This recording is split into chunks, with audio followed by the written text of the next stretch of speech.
السلام علیکم، میں فرحت پروین مارواڑی کالج سے۔ میں آج BA سیمسٹر 2 کا کلاس لوں گی۔ آج کا ہمارا ٹاپک ہے جوش ملیح آبادی کی نظم کسان۔ آج ہم لوگ کسان دیکھیں گے۔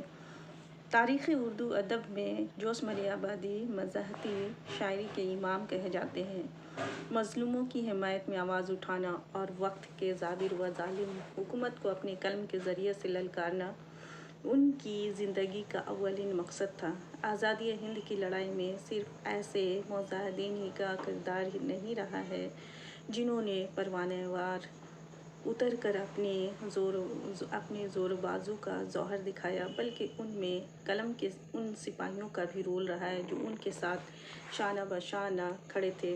قلم کے ان سپاہیوں میں ایک اہم نام جوش ملیح آبادی کا ہے، جنہوں نے اپنی شاعری کے ذریعے ایک ایسا انقلاب برپا کہ انہیں شاعر انقلاب کے نام سے جانا جاتا ہے۔ نظم کسان میں بھی جوش ملیح آبادی اپنی شاعرانہ صلاحیتوں کو بروئے کار لاتے ہوئے کسان اور مزدور طبقے کی مظلومی و محرومی کی حقیقت بیان کی ہے۔ نظم کے شروع میں یہ نرم زاں پودوں کو گویا نیند سی آتی ہوئی تک میں پہلے بھرپور منظر کشی کی گئی ہے اور انہوں نے اپنے قادر الکلام ہونے کا ثبوت فراہم کیا۔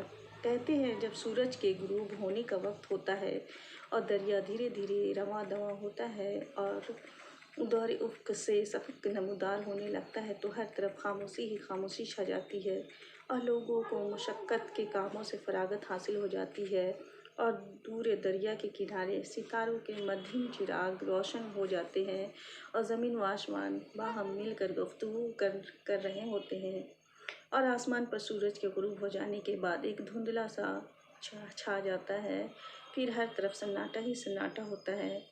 خار و خس پر یعنی زمین کے گرد و پودوں پر ایک درد انگیز کہانی چھپی ہوتی ہے، جیسے کہ آسمان پر کوئی روٹھ جائے۔ ایسا سما ہو جاتا ہے جیسے کہ ساری چیزیں نیند کی آغوش میں جا رہی ہو۔ کسان کی تصویر کی ذکر کرتے ہوئے شاعر کہتے ہیں کہ کسان جو ایک مضبوط اور قوی انسان ہوتا ہے، وہی تہذیب انسان کے ارتقاء کا پیشوا ہوتا ہے۔ وہ طفل بارہ یعنی وہ پانی و بارش کا بہت جانکار ہوتا ہے، تاجدار خاک زمین کی مٹی کا تاجدار ہے، بادشاہ ہے، اسی کے دم سے کھیتیاں لہلہا اٹھتی ہیں۔ وہ قوانین قدرت کا اچھا جانکار ہوتا ہے، باغ کا مالی ہوتا ہے، لہلہاتی ہوئی کھیتوں کا بادشاہ ہوتا ہے، صبح کا فرزند۔ چونکہ کسان روزانہ صبح سویرے اٹھتا ہے، اس لیے صبح ہونے کے فوائد سے بھی وہ خوب واقف ہوتا ہے۔ سورج کی شعلوں سے بھی اس کی واقفیت بہت ہے۔ کسان جو ہوتا ہے وہ مسلسل محنت و مشقت کرتا ہے، سخت کوشی اس کی عادت ہے۔ چونکہ وہ صبح اٹھتا ہے اس لیے وہ قدرت کے جلووں کا مشاہد بھی ہے، حسن فطرت کا گواہر بھی ہے۔ جس کے سینے پر نور و ظلمات کے نظام روشن ہے، وہ جانتا ہے کہ تاریکی کیا چیز ہے اور روشنی کیا چیز ہے۔ کسان کے پسینے سے ہی لوگوں کو اناج حاصل ہوتی ہے، کیونکہ وہ دولت حاصل کرنے کا بہت بڑا ذریعہ ہے۔ تاجداروں کے تاج بھی انہی کے محنت کی بھیک مانگتی ہے، کیونکہ ان کی شاہی اس وقت تک باقی ہے جب تک ان کی محنت باقی ہے۔ ہل جس سے کسان اپنی کھیت جوتتے ہیں، اس کو شاعر ظلمت سکن کہتا ہے۔ وہ اس طرح سے کہ ظلم تو بہرحال تاریکی کا نام ہے، اور جن کے اندر آزادی کی تڑپ نہ ہو، آزاد رہنے کی خواہش نہ ہو، تو وہ ظلم کی چکی میں پسے گا، اور جو آزاد رہنا چاہتا ہے اس کو اپنی محنت قوت پر بھروسہ کرنا چاہیے، اور ہمیشہ دنیا اسی کی مٹھی میں رہی ہے جو محنت کا عادی ہوتا ہے، جیسا کہ کسان کی صفت یہاں بیان کی گئی ہے۔ پھر آگے نظم کے بندوں میں کسان کی محنت سے کہاں کہاں اور کن کن لوگوں کو فائدہ پہنچتا ہے، شاعر نے اس کو بخوبی بیان کیا ہے، اور ساتھ ہی ساتھ یہ بھی بتایا ہے کہ اس کی شاعری محنت کا اصل فوائد امیر طبقہ لے جاتا ہے، اور کسان کو جو کہ اصل مالک ہے اس کو صرف بقدر ضرورت ہی رقم حاصل ہوتی ہے۔ سرمایہ دار کسانوں کی محنت کا سب کچھ لوٹ کر لے جاتا ہے اور کسان کے گھر ماتم کے سوائے کچھ نہیں بچتا ہے، اور سرمایہ داروں کو کسان کی اس حالت پر کچھ بھی رحم نہیں آتا ہے۔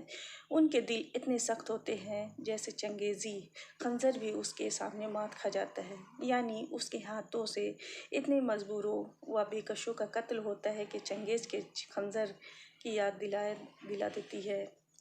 یعنی سرمایہ داروں نے اتنا ظلم ڈھایا ہے کہ غریب انسانوں کی بوٹیاں ان کے جبڑوں میں نظر آتی ہے۔